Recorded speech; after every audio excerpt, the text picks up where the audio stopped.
Bom, agora eu vou começar a falar sobre inibição irreversível. O que acontece na inibição irreversível é que o inibidor ele vai se ligar ao sítio ativo da enzima de uma forma covalente, ou próxima de covalente, mas estável o suficiente para que essa reação não possa ser revertida. Um dos tipos de inibição irreversível é a grupo específica. Na inibição grupo específica, o inibidor ele vai reagir com um dos resíduos ou alguns resíduos de aminoácidos específicos da proteína e vai inibir a reação. Esse tipo de inibição é bem importante para que se saiba mais, se conheça mais a respeito do sítio ativo da proteína e da proteína em si, por essa especificidade. Um segundo tipo de inibição irreversível seria por afinidade a um grupo lábil dessa proteína. Um grupo lábil é um átomo, um grupo de átomos que se destaca dentro dessa molécula, dentro dessa proteína. Nesse tipo de inibição, o inibidor ele modifica covalentemente o sítio ativo dessa proteína, ou seja, é uma ligação permanente. Um terceiro tipo de inibição seria através de um inibidor suicida. Os inibidores suicidas eles são inibidores mecânicos. Eles vão se ligar à enzima, ou seja, eu tenho enzima mais substrato, formando um complexo enzima-substrato, e até aí a minha reação ela se comporta normalmente. Mas a partir do momento que se vai para um estágio de catálise, é formado um intermediário reativo e o inibidor forma uma ligação covalente com o sítio ativo dessa enzima. Ou seja, o próprio inibidor entra nessa reação e é destruído com ela. E existe ainda um último tipo, que seriam os análogos do estado de transição. Eles mimetizam o estado de transição, só que de uma forma mais estável. Um exemplo de inibidor suicida seria a penicilina. A penicilina é um inibidor que age inibindo as proteínas dos proteoglicanos e sem a camada de proteoglicanos na membrana plasmática dessas bactérias, elas acabam morrendo por falta de proteção. Um segundo tipo de inibidor suicida seria o exemplo da proteína alfa-1 antitripsina, que age inibindo a elastase. Ela é conhecida como inibidor suicida porque, uma vez ligada à elastase, ela é degradada junto com a enzima. A deficiência em alfa-1 antitripsina é uma doença congênita em que o resíduo de glutamato negativo, na posição 342, é trocado por uma lisina, o que é positivo, causando a agregação dessa proteína. E essa mutação, conhecida por mutação Z, leva a um quadro de enfisema pulmonar hereditária. Esse quadro se deve à propriedade da elastase em causar danos aos alvéolos. Além disso, um exemplo muito interessante que nós quisemos trazer é o de fármacos específicos. Os inibidores suicidas são geralmente utilizados para fármacos porque eles são extremamente específicos. Essa especificidade reduz efeitos colaterais dos fármacos, sendo mais benéfico. E um dos exemplos mais interessantes desse tipo de inibição usada para fármacos é o exemplo da aspirina. A aspirina é um analgésico que todos nós utilizamos no dia a dia, certo?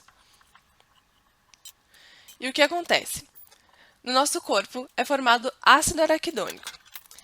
O ácido araquidônico ele é transformado em PGH2 através da catalisação da enzima COX ou ciclooxigenase. O PGH2 é o responsável pelo sentimento de dor e febre. Essa é a estrutura da aspirina. A aspirina, quando entra no nosso organismo, ela vai formar uma ligação no sítio ativo da enzima ciclooxigenase. Essa ligação vai liberar um outro composto, mas o importante é que ela vai inibir a própria enzima ciclooxigenase. Essa inibição acontece mecanicamente porque vai estar ligada a esse sítio ativo, bloqueando ele fisicamente. Sendo assim, o PGH2 nunca é formado e os sentimentos de dor e febre passam. Alguns inibidores irreversíveis, porém, são utilizados como venenos. E isso é um caso de inseticidas organofosfatados e carbamatos que inibem a acetilcolinesterase. Essa enzima é responsável pela hidrólise da acetilcolina no cérebro. Então, o que acontece? A acetilcolina ela é transformada em acetato e colina para poder retornar ao neurônio transmissor. Então, a acetilcolinesterase é a enzima que precisa estar livre da fenda sináptica para agir nessa degradação da acetilcolina. Após a ativação do neurônio receptor pela acetilcolina, ela precisa ser retirada dessa fenda sináptica.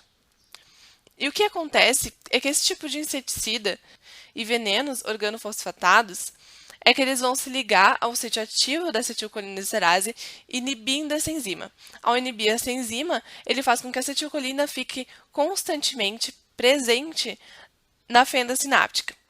Essa presença da acetilcolina causa um superestímulo do músculo desse neurônio receptor, o que faz com que todos os músculos do corpo sejam constantemente contraídos, levando à morte. E um exemplo bem interessante é o sarin. Em 1938, Gerhard Schrader, Ambros, Rüdiger e van der Linden fizeram uma experiência, porque eles queriam descobrir um inseticida que fosse mais potente, um inseticida mais eficaz. Só que ao tentar fazer esse inseticida, eles acabaram descobrindo o sarin. O nome do sarin vem justamente das iniciais dos seus descobridores, e ele é 500 vezes mais tóxico que cianeto. Essa data, 1938, ela é bem sugestiva, certo? Então, em 1939, o exército alemão acabou implementando uma empresa que produzisse sarin em grande quantidade. Porém, não se tem conhecimento de que o sarin tenha sido usado na guerra. Acredita-se que a Alemanha produziu toneladas de sarin, porém, essa produção ela não ficou pronta até o final da guerra e acabou não sendo utilizada. Mas em 1950, alguém utilizou sim. A União Soviética e os Estados Unidos implementaram o sarin como uma arma química dos seus exércitos. Em 1953, por outro lado, aconteceu um acidente nos Estados Unidos, talvez não tão acidente assim, em que Madison morreu pelo uso de sarin. Mas a partir dessa investigação, eles descobriram que, na verdade, os norte-americanos estavam fazendo pesquisas para que o sarin se tornasse um veneno mais potente ainda, e também para entender como ele agia no organismo. Só que essas pesquisas elas eram feitas com humanos, e o detalhe é que esses humanos, como Madison, não eram voluntários. Depois desse incidente, tiveram mais muitos incidentes, até que, em 1993, a Convenção sobre Armas Químicas das Nações Unidas decidiu que o sarin seria proibido por se constituir de uma arma de extermínio em massa. Em 1994, 1995, o sarin ainda foi utilizado por uma seita japonesa em lugares públicos, em metrôs, e acabou tirando muitas vidas. E o último caso visto foi na Síria, em que várias pessoas também faleceram pelo uso de sarin. Outro exemplo bem interessante em que inibidores irreversíveis são utilizados como fármacos específicos é na cura da doença do sono, ou tripanossomíase africana. Ela é causada por protistas denominados tripanossomos. E essa doença ela tem importância médica e econômica em muitos países em desenvolvimento. Até o recente século XX, a doença era praticamente incurável. Vacinas eram ineficazes devido ao inusitado mecanismo de evasão ao sistema imune do hospedeiro. A camada que reveste as células dos tripanossomos é coberta por uma única proteína que constitui um antígeno ao qual o sistema imune responde.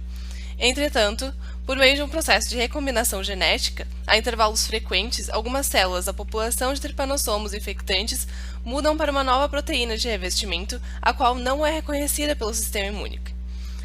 Esse processo de mudança de revestimento pode ocorrer centenas de vezes ao longo do tempo, e o resultado disso é uma infecção crônica e cíclica, ou seja, a pessoa acometida tem febre, que persiste enquanto o sistema imune ataca a primeira infecção, os tripanossomos com revestimento alterado tornam-se a semente de uma segunda infecção e a febre volta. Esse ciclo ele pode se repetir por semanas, levando a pessoa a falecer por fraqueza. E algumas das abordagens atuais para tratar a doença do sono baseiam-se no conhecimento da enzimologia e do metabolismo. Um ponto vulnerável no metabolismo do tripanossomo é a via de biossíntese de poliaminas. As poliaminas espermina e espermidina, com papel na compactação do DNA, são necessárias em grandes quantidades por células em rápido crescimento. A primeira etapa da síntese dessas poliaminas é catalisada pela ornitina descarboxilase, enzima que, para funcionar, necessita de uma coenzima, denominada de piridoxal-fosfato. O piridoxal-fosfato, derivado da vitamina B6, faz uma ligação covalente ao aminoácido substrato da reação em que está envolvido e age como um aceptor de elétrons, facilitando um grande número de reações. Nas células de mamíferos, a ornitina descarboxilase tem um alto turnover, ou seja, ela possui ciclos de degradação e síntese de enzima mais rápidos. Em alguns tripanossomos, porém, a enzima, por razões não bem conhecidas, é estável. Ela não é substituída por novas enzimas recém-sintetizadas. Portanto, o inibidor da ornitina descarboxilase, que se ligue permanentemente à enzima, teria pouco efeito sobre as células humanas, já que elas se repõem rapidamente, mas teria um efeito adverso ao parasita. Nas primeiras etapas da reação catalisada pela ornitina descarboxilase, ocorre a liberação de gás carbônico, o movimento de elétrons é revertido e a putrescina é produzida. Com base nesse mecanismo, foram planejados vários inativadores suicidas. Um deles é a difluorometilornitina, DFMO. A DFMO é relativamente inerte em solução. Quando ela se liga à ornitina descarboxilase, a enzima é rapidamente inativada. O inibidor age proporcionando uma nova alternativa para receber os elétrons na forma dos dois átomos de flúor estrategicamente posicionados, que são excelentes grupos de saída. E ao invés de fazer os elétrons se moverem para o anel da estrutura do PLP, a reação leva à liberação de um átomo de flúor. O enxofre de um resíduo de cisteína do sítio ativo forma, então, um complexo covalente com adulto altamente reativo no inibidor da PLP, uma reação essencialmente irreversível. Dessa maneira, o inibidor faz o próprio mecanismo da ação enzimática matar a enzima. DFMO mostrou-se altamente eficaz contra a doença do sono em testes clínicos. Abordagens como essa se revelam muito promissoras para tratar uma vasta gama de doenças. O planejamento de fármacos com base no mecanismo e na estrutura da enzima pode complementar a metodologia tradicional de tentativa e erro no desenvolvimento de novos agentes farmacêuticos. O último exemplo de inibidores irreversíveis seria o coquetel anti-HIV.